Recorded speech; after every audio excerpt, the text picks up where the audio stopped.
When it comes to nutrition, many of us are concerned about where our food comes from. How is it made?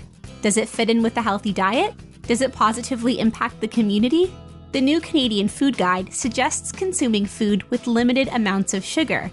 This shouldn't be complicated. Canadians just need to look for good food that's simple and nutritious. New Danone brand yogurt has subtle hints of sweetness as it only contains sugar derived naturally from the milk and fruit, but no added sugar. It also has 100% natural source ingredients and is made with fresh milk from a small network of Canadian dairy farms, which means it's traceable. Plus, it allows for sharing on ways to improve sustainable farming practices. Good food shouldn't just benefit those who eat it, it can also contribute to the whole community. Danone helps to feed children's potential with the Breakfast Club of Canada by donating yogurt. Goodness comes naturally, so choose food that's good for you and that does good for others.